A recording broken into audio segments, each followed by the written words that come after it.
Today we are going to discuss about the two controlling mental faculties out of the five. The five are, as we all know, faith and confidence,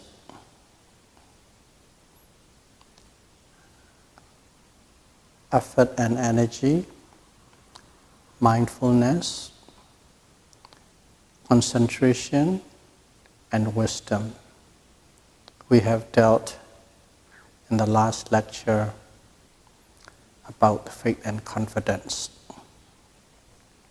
So these are very strong and powerful mental states that we possessed. And if we can develop them, whenever one of these fives are in the top level, every other mental state follow according to their will. But it must be in the top, first-class quality. And if they hold that seat, all other mental factors follow according to their will. That's why they are called controlling faculties. So this effort and energy, the Pali word is called viriya. That is a very, very important mental factor.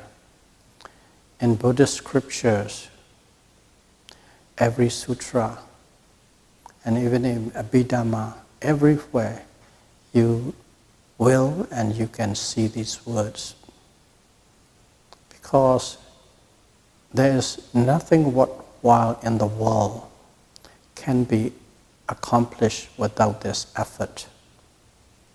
Without effort, nothing can be accomplished. And when you have a great effort, you will accomplish. Some people, because of the advantages, intelligence or wealth or connections, they can accomplish things or they can make things happen because of the status. But there are people who doesn't have that kind of great intelligence, connections or power or facility. But they really want it to happen and they put effort, endless effort. They will put 10 times more than the other person did to accomplish or to get something, that much. And when you put that kind of an effort, even without connection, even without power, even without facility, they will succeed. That's how powerful this effort is. So there's the two words, effort and energy, is applied in English from the word viriya in Pali. And the reason is both together combined will complete the sense of viriya. Because sometimes it's the grinding, the pushing, consistent application. That kind of effort is needed to make things happen. But there are some times what happens is you don't know where it comes from. That's the way you felt it. You have enormous amount of energy in your body. Then you must really expand and you must direct into a certain channel. And when you do that, you don't have to put grinding effort, consistent application of effort. It just flows, a whole amount of energy flow out. And it accomplished too. And that's also viriya. That one, I think, by now you know from last Dhamma talk, saddha. When you have something, when you believe something strongly, when you believe with great confidence, with faith, As soon as you have that, automatically you don't know where this energy comes from. Your whole body is full of this energy. Simply energy, it is not out yet, but they are going to explode out into actions and words and actions. In other words, all the verbal and physical execution is happening, but seems like happening effortlessly. Okay? Effortlessly, that energy. But again, it doesn't come from nowhere. It comes from that saddha, faith and confidence. So that's why viriya, you can call it energy and effort. In some cases, these verbal and physical executions or actions are produced effortlessly, but the work is done. And sometimes nothing comes out free. You really squeeze every ounce of your muscles and mind, physical muscle and mental muscle, to just push through. That's why effort and energy, viriya. And this one is crucial to succeed at anything and everything. But let's talk more specifically about our meditation, because we don't need to be arm waving. In a meditation, again, we all know when you come here, first, we are all beginners here. You come here, you have a great curiosity. Maybe you have read some books or watched some videotapes or YouTubes, or some friends told you. And then there's a great curiosity and great desire.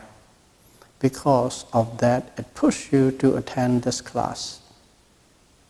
Okay? That pushes you. Nobody is pushing you. Nobody is twisting your arm. You automatically come here and you have a very keen interest in your listening, and you are following every instruction how to do sitting meditation and so on and so forth. And all these actions, coming here, enrolling, sitting in a position that you are not used to, and giving a great attention for these 2 hours, that is because of saddha.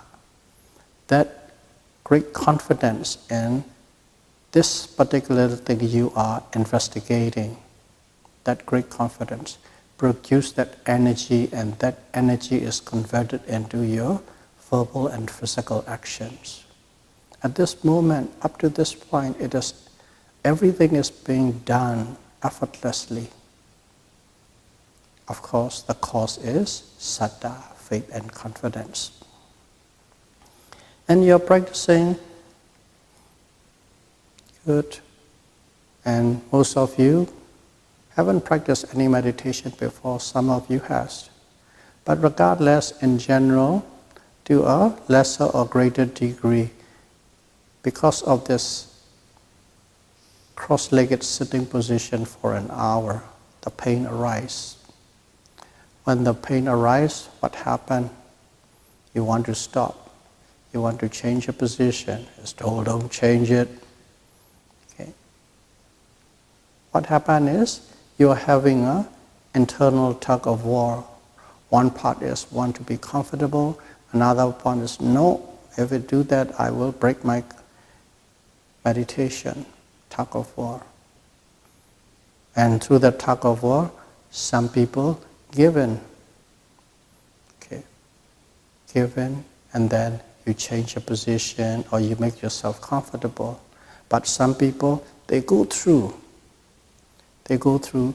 It's painful, it's not nice, it's unpleasant, you want to change, but you know you want to change. As soon as you know you want to change, you don't change, and you just go on and on and on and on, observing that pain. So what it is,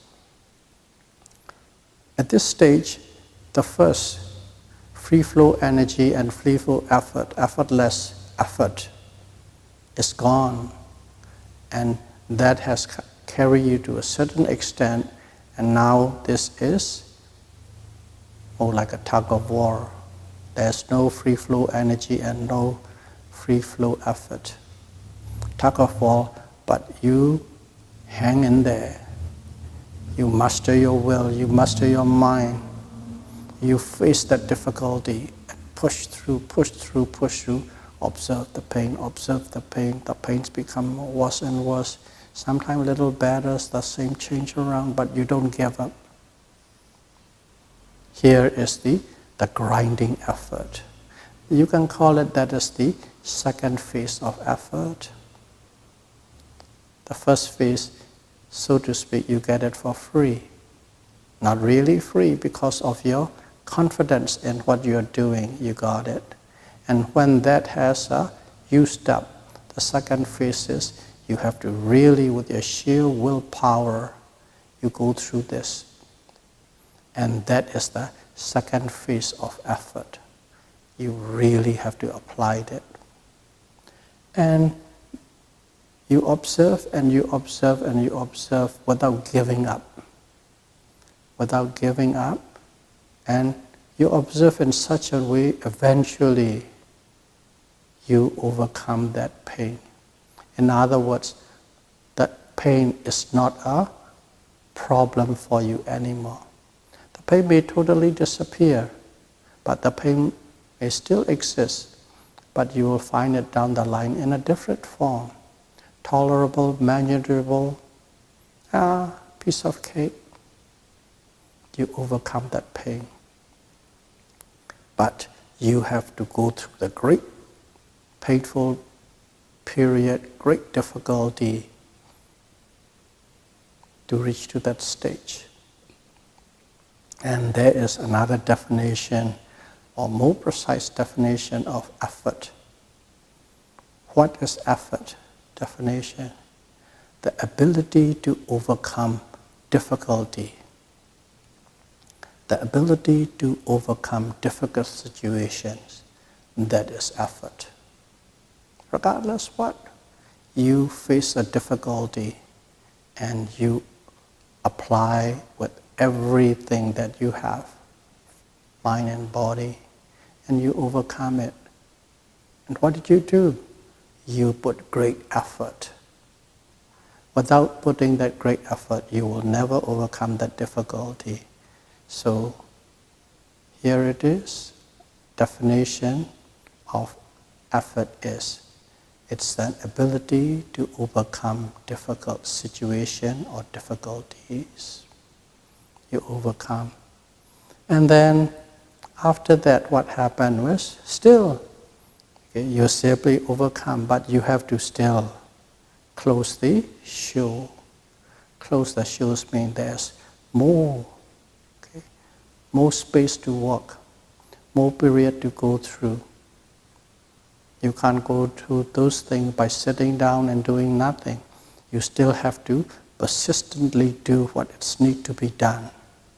Whether you enjoyed it or you don't enjoy it doesn't matter, because you are simply functioning the procedures that call for the end of this, let's say, show. The end of the show, till the curtain falls. You perform till the curtain falls. You do all you need to do, both physically and mentally, what is necessary without dropping till the curtain falls. That is the third phase of effort. So in here, what is effort? Effort is the ability to overcome difficulties. And effort is only one word. The original word is called viriya.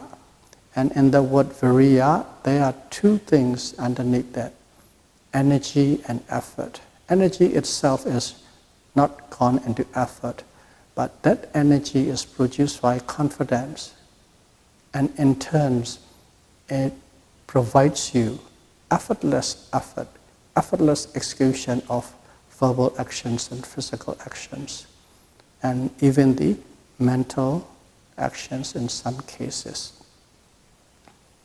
That's what it is. And everywhere, whatever you are doing worthwhile, a project, a major cause, you will experience 3 phases of effort. Initial effort, and in the middle, we call it a launching effort. Okay, you have to launch. And finally, liberating effort to take it to the end. 3 levels of efforts are required to succeed a project, a cause, or whatever difficulty you are facing in. That's effort, and that is energy. And in meditation too, you will find these things. Okay. First, you will find it very easy. I just gave it you an example, it's just in one sitting. In the long run too, you go through for about, let's say, 90 days retreat. You will find that about the first 2-3 weeks, you can go quite easily. And then after 2-3 days later, boredom sets in and so many obstacles sets in. And at that time, you really have to use your willpower and determination to apply effort to whatever needs to be done. And when you apply that, about 2 months or so, eventually what happened was it's not as difficult as possible that could arise. But still, there's a little space that you have to walk. It becomes like not that difficult, but still not that great interesting to complete it. Don't want to complete, oh, I've done it enough. Oh, that's good enough. That kind of excuse you give to yourself, and you could fold it. But here, don't. You go right to the end. And that way you will complete 90 days meditation, retreat. That kind of thing you will see. And that aspect of effort and energy is necessary when you practice Satipatthana Vipassana meditation. And the third one is mindfulness, sati. This one is the key word of our meditation. Our meditation is called in Pali Satipatthana Vipassana. Sati, okay, this mindfulness, patthana, places to store upon or put upon. Okay. There are certain groups of objects the Buddha taught us that we can apply our mindfulness. That is satipatthana, meaning of satipatthana. Just mindfulness alone is sati. But the practice we are doing is called satipatthana. In other words, it's an adjective we put in. We are not blindly doing it. We can and we must put every object that comes in front of us at the present moment. So it doesn't need further explanation. But still, Buddha doesn't teach us not only simply a formula to do, a procedure to do, instruction to do. Along with that instruction, he gives us some aspect of theory that apply directly to the practice, so that we can also intellectually understand. In other words, Buddha didn't want us to be a blind follower. He wants us to be an informed follower. Okay? Informed follower on the path, not a blind follower. That's why he just put into a certain category, a certain aspect, and a certain discourses, so that it explains what we are doing, how we are doing, and why we are doing. And that way it's all rounded, it's covered. That's why just say, be mindful of everything. Well, that's sufficient. But if he gives a little more, okay, mindful about one group, that's physicality, matter. There's a little more understanding. And another one is, be mindful about all the feelings and sensations you have in your life. Another group. Before you just say everything. Now when you put it into this little category, it gives you a more clearer vision what to do and how to do. And thirdly, okay, there's another one. While you're doing those things, that might be all sort of thoughts going through to you. And be aware of them when they come in. What kind of thoughts? Whether they belong to the past or the future. And also, what kind of mental factors are associated with these thoughts? Emotion associated with the thought, or the qualities associated with thoughts. That's one group. So it becomes more interesting. And then he gives you another group. Okay. Well, let's call it this Dhamma group. Everything you see, seeing. You must stop at the moment of seeing. You must be mindful at the point of seeing. And at the point of hearing, the point of smelling, the point of tasting, the point of touching. All your senses and even the thoughts. The thought belongs to separately by itself, which we already saw, knowing about thinkings and all the emotions.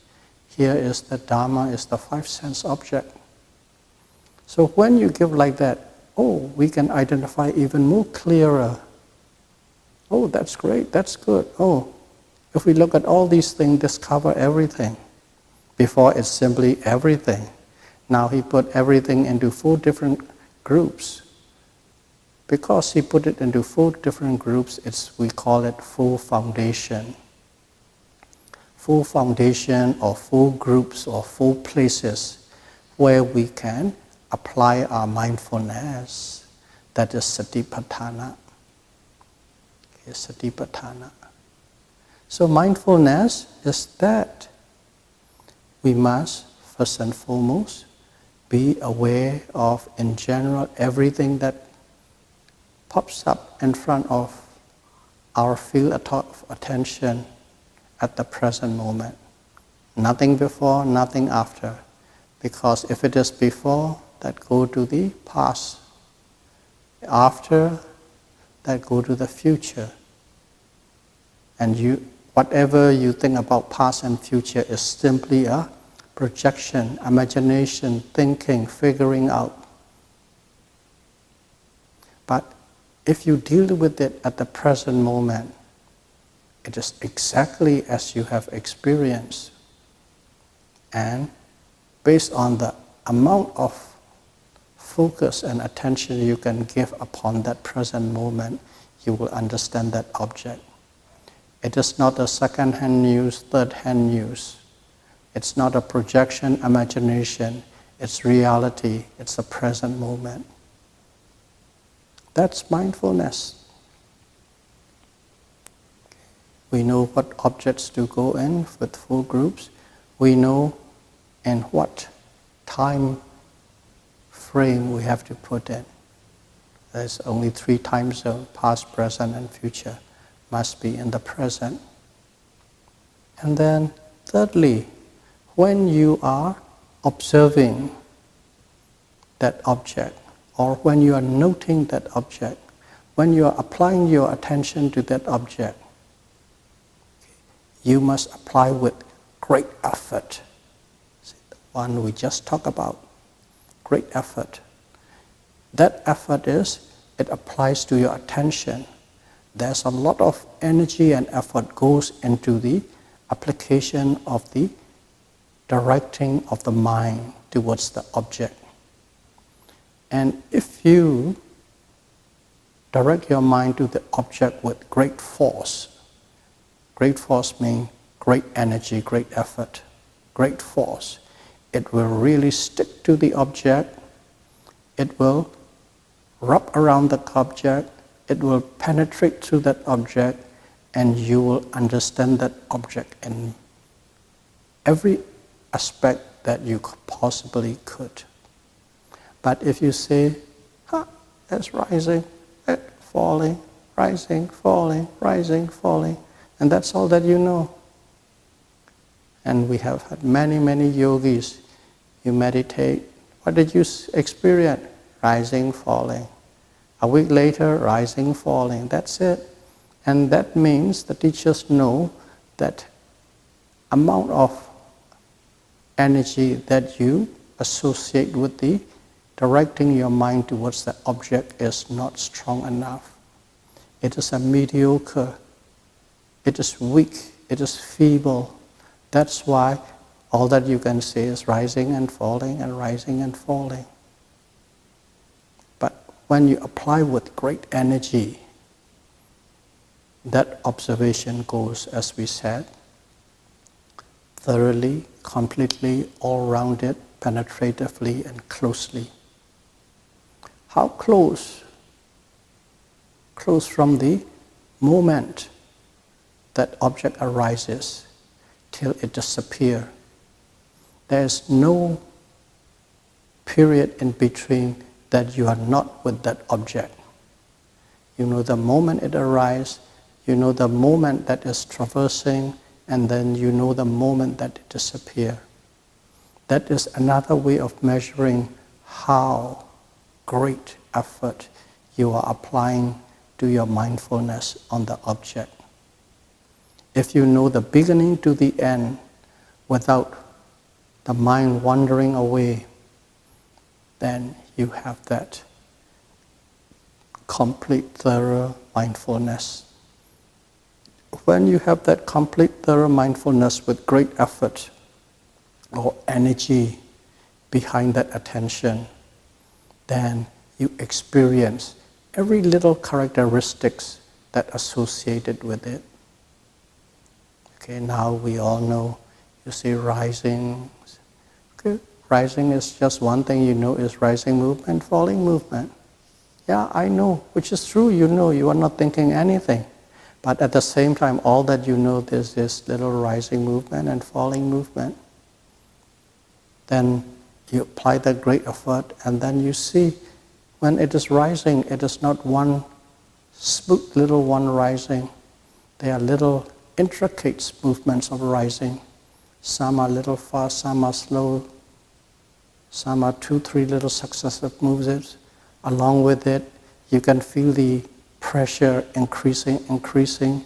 Suddenly you can feel the stiffness, and also you can feel the fullness, and suddenly everything stops. That's what you will come to see and experience. And you don't have to interpret anything. That is all that you see and all that experience. Do it again and do it again and do it again. This movement, this stiffness, this tension, this pressure, those are the specific characteristics. And when you observe that thousands of times, you begin to see them not as one group, they are individuals, events and process. And you see each an individual coming and going, coming and going, coming and going. You are experientially understanding the nature of impermanence. Not theoretically, you don't need to convert it into theoretical form. Oh, this is impermanence. Oh, here is rising, here is disappearing. No, just simply experience. First of all, they are not one bundle of many qualities. First of all, they come with bundle of qualities. Then this bundle of qualities, you begin to sort out one by one. And then each one, you experience the arising and passing away. And that's all from the mindfulness. Apply with great effort and energy. directing towards the object. When you do like that, it's stuck with the object, and it stays with the object as long as that object lifespan is. Example is you shoot an arrow. If you don't apply the full strength, the arrow might not go through the target or stick to the target. It might not reach there. It might touch there and fall down. But if you apply a great effort, it will reach the target, it will penetrate the target, and it will stick with the target right at the eyeball. That is samasati, the right mindfulness. And the right mindfulness cannot be established without that great application of energy and effort. They go hand in hand. So that is mindfulness. At this juncture, that will be sufficient. Now, 5 controlling mental faculties, first of all, is faith and confidence. Due to faith and confidence, what happened? Energy and effort arises. In other words, faith and confidence is the cause, energy and effort is the effect. And then there's a great effort and energy when you applied it towards the mindfulness. What happened? You establish the samasati, the right and correct mindfulness. There's a mindfulness and there's a right mindfulness. The right mindfulness, the correct mindfulness, the superior mindfulness is the one that penetrates into the nature, specific characteristics, and later common characteristics of mind and matter. So, due to effort and energy, mindfulness is established, or effort and energy is the cause. The right mindfulness is the effect. They are all cause and effect, cause and effect. Nothing is happening on its own. So with that, we covered 3 of the 5. And the remaining 2 we'll discuss in the next Dhamma talk. May all of you be able to practice Satipatthana, Vipassana meditation, and may you be able to develop 5 controlling mental faculties, which will lead you to the full understanding of mind and matter and reach to selflessness as soon as possible. Sadhu, sadhu, sadhu. Buddham pujemi.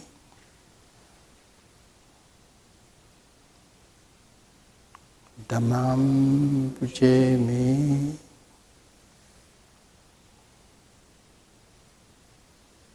Sangham pujemi.